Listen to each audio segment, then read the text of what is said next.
안녕하세요. 김성학 변호사입니다. 저는 제주 학폭 변호사로서 수많은 학폭 사안에 대해서 법적 조력을 해왔습니다.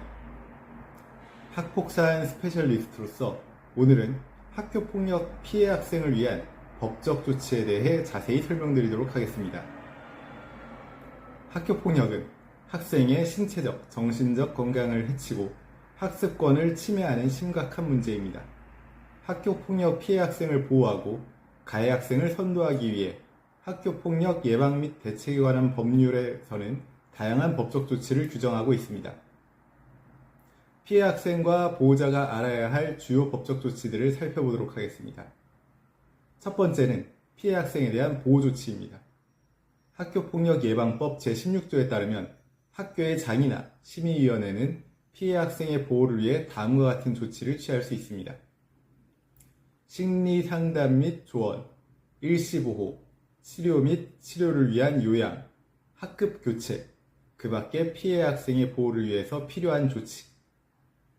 이러한 조치들은 피해 학생의 상황과 필요에 따라 적절히 선택되어 시행됩니다. 특히 치료나 요양에 필요한 경우 학교의 장은 의료기관으로 하여금 치료 등을 하게 할 수 있습니다. 두 번째는 가해 학생에 대한 조치입니다.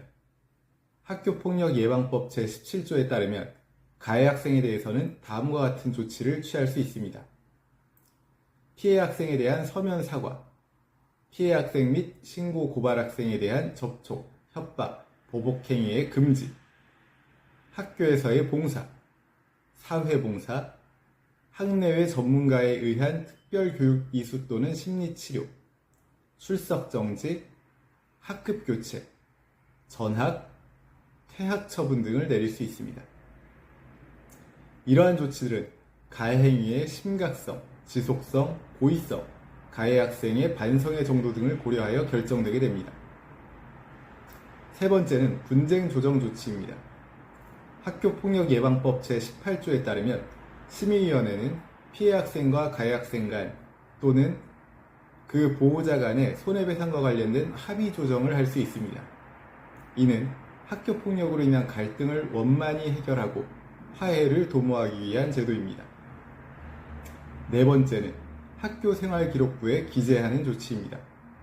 초중등교육법 시행규칙 제21조에 따르면 학교폭력 가해 학생에 대한 조치사항은 학교생활기록부에 기재됩니다.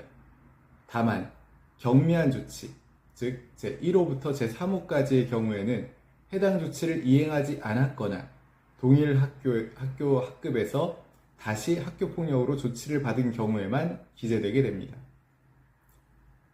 다섯 번째는 불복 절차입니다. 학교폭력 예방법 제17조의 2에 따르면 학교폭력 조치에 대해 이의가 있는 경우 재심을 청구할 수 있습니다. 피해 학생은 교육감에게, 가해 학생은 시도학생 징계조정위원회에 각각 재심을 청구할 수 있습니다. 여섯 번째로는 민형사상 조치입니다. 학교폭력으로 인한 손해에 대해서는 민법상 손해배상 청구가 가능합니다. 또한 폭행, 상해, 협박 등 형법상 범죄에 해당하는 경우 형사처벌의 대상이 될 수 있으므로 형사고소도 가능합니다. 제주 학교폭력 변호사로서 강조하자면 학교폭력 피해 학생을 위한 법적 조치는 다양하고 복잡합니다.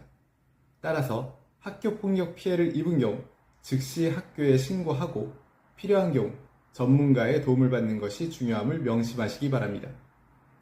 현재 학교폭력 피해로 인해서 고통받고 계시다면 언제든지 제주 학폭변호사 김성학 법률사무소를 찾아주시면 신속, 정확한 해법을 제시해드리겠습니다. 조금이나마 도움이 되셨으면 합니다. 여러분의 권리를 지키고 언제나 신속하고 정확한 해법을 제시해드리는 김성학 변호사입니다. 감사합니다.